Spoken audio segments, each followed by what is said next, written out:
Bring in Jemele Hill, contributing writer to The Atlantic and co-host of the Flagrant and Funny podcast, and it's a good one. Jemele, good to see you. I mean, you actually think Caitlin Clark's response was reasonable. Explain why. Yeah, it was reasonable because if she does not want to be involved and she just wants to focus on basketball, it's her right to do that. I understand that she's the most popular player in the league and that people are looking for somebody who is 23 or 24 years old to be a spokesperson on everything. But I actually have a sincere appreciation for athletes who understand when they're out of their depth and there's things that they don't want to speak about. She's not required to do that. And the reality to me is that it exposes the people, it exposes the hypocrisy of the people who are calling her a coward. It's funny they're putting this pressure on her to say something because wasn't this the same crowd, Mm. correct me if I'm wrong, Laura, who also stood firmly behind shut up and dribble? Or does that only apply to the Black people? Like, let me know. And now all of a sudden that it's an issue that they care about, which by the way, let's just talk about that for a minute. They've won. I don't know what they're still complaining about. 29 states have banned K through 12 participation by trans girls in sports. It is trans girls and women are no longer allowed to participate in the in sports in the NCAA. They can't compete at the Olympic level. What will it take them to leave this community alone? That's what I want to know. What will satisfy you from continuing to demonize and dehumanize a population that is roughly 1%?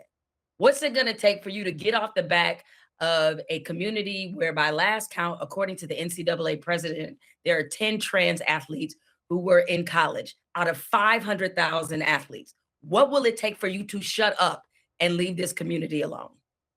Don't forget the Supreme Court also having the backing of the decision of 29 states as well. You mentioned the juxtaposition between the need to hear from Caitlin Clark and the complete horror at the thought of LeBron James speaking up about his views, and as well as many others. And Laura Ingraham was one of the people who did not like the idea of people who didn't just shut up and dribble. And she said this on X: speaking out against boys and men playing in women's sports is not at all political. She's defending her livelihood and basic common sense. What's your reaction to her statements now?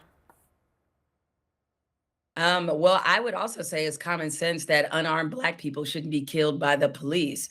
I would think that's not a political issue either, that there shouldn't be state sanctioned violence against Black citizens. But she somehow thought that was a bridge too far and that was asking too much and that was entirely too political. And so when Black athletes started to bring attention to racial injustice, which everybody, by the way, should care about racism. Racism isn't a political issue, it's a right and wrong issue. But when that happened, Laura Ingraham told everybody to shut up and dribble. And I actually have to thank her because I worked on the documentary that LeBron James executive produced called Shut Up and Dribble. I was a narrator and a writer on it, and she gave us the title. So thank you, Laura Ingraham, because you put money in my pocket, and I appreciate that.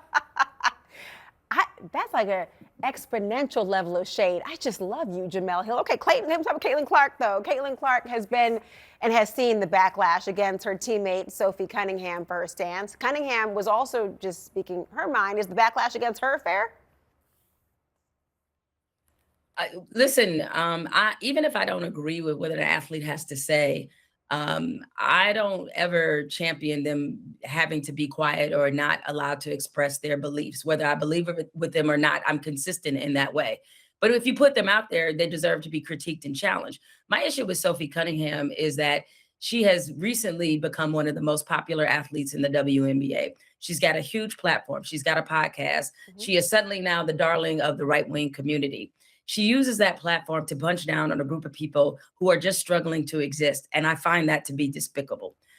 Listen, she could say that I'm just doing this out of love or I'm doing this to protect girls and women, but her language is very telling and it's very obvious.